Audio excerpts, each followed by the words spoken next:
I think sometimes people ask why Americans are so apathetic. I don't think Americans are apathetic. I think we care deeply. But there's a psychological principle that people become their opposite. And I think behind every apathetic person, every cynic, there is someone who cares so deeply that it's almost too hard to feel this. But we have to remember right now, cynicism is just an excuse for not helping. And it is only the most counterfeit spirituality that would make anybody think you get a pass under the name of spirituality. You don't get a pass on addressing the suffering of others and children.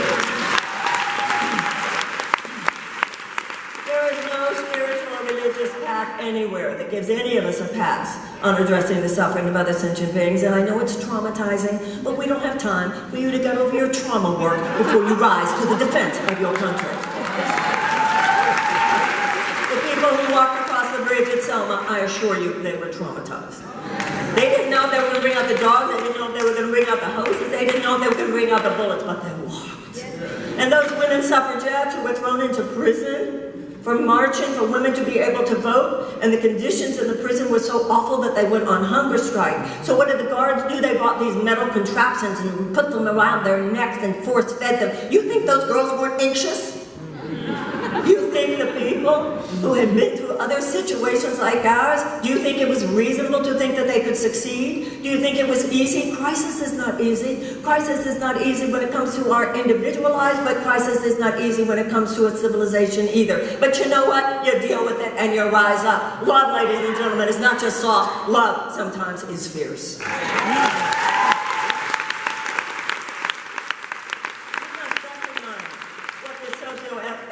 Sociopathic economic system has led to, and we must allow ourselves to feel it.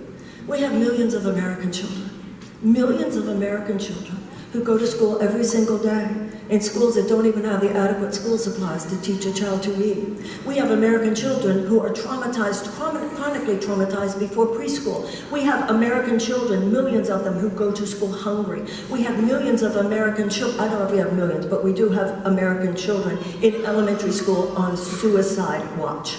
And these children, these millions of American children who go to schools and classrooms that do not even have adequate school supplies with which to teach a child to read, have a drastically diminished chance of high school graduation and a drastically increased chance of incarceration. Millions of these children live in what's called America's domestic war zones. Psychologists tell us that the PTSD of a returning veteran from Afghanistan or Iraq is no more severe than the PTSD of these children. But ladies and gentlemen, what is the political establishment doing for these children? I'll tell you what it's doing for these children. It has simply normalized their despair. Because they're not old enough to vote, so there's no constituency there, so what's in it for them? There's no money there because these children aren't old enough to work, so they have no financial leverage, and because of the nefarious influence of money on our system, it has become so corrupted, it's a little more than a system of legalized bribery. Even all these candidates, I love how they say, I'm not going to take corporate money. Baby, you don't have to. You already have so much of it in your coffers. Like this is news to anybody? You know, Leonard Cohen wrote a song called Everybody Knows. I've felt throughout my career, I'm not saying anything everybody doesn't know. I'm not saying anything everybody doesn't say in private. I just have a way of saying it when the microphone is on.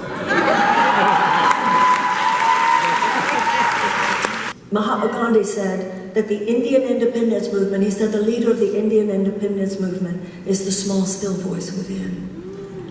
And that is true, each and every one of us, just like immune cells. Donald Trump he's like an opportunistic infection. He could not have gotten hold of this country had there not been a societally weakened immune system.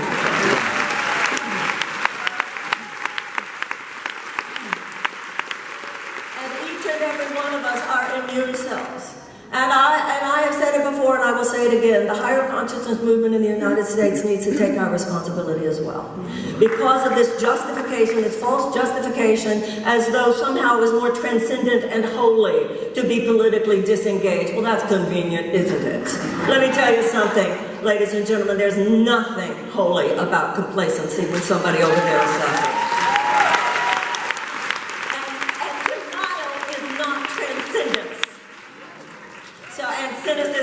Excuse for are not helping, and no whining is to be coddled or allowed. Not right now. We need our men to be real men, and we need our women to be real women. And that's what we're going to do. We had a very long, prolonged post-adolescence in this society, but we've had an awakening now, and we are ready to rise to the occasion. And that is what we will do. And we have to get rid of thoughts such as, well, this is really nice because it elevates the conversation. We need to do more than elevate the conversation. We need to elevate the country. And any of us who think, you know, I've met so many people who say, well, it's really a shame that her candidacy is such a long shot. If everybody who says to me, your candidate is such a long shot, voted for me, I would be the next president of the United States.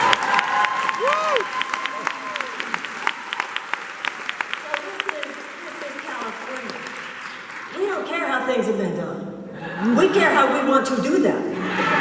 You know, this is the first presidential election in which millions of people will be voting who were not even born in the 20th century. Weren't even born in the 20th century. We have a far more holistic, integrated perspective on the world in the 21st century. And it bears noting that just because you have a younger body doesn't mean you're not holding old ideas.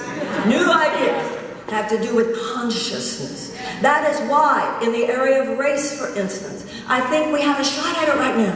This is the time to call for reparations, and I'll tell you why. Because unlike former generations, you have younger people for whom concepts like historical trauma are simply reasonable. They understand it. And those of us who are spiritual should be leading the charge. Why? Because we know a concept that mimics itself on every level of reality. You can't have the future you want unless you're willing to clean up the past.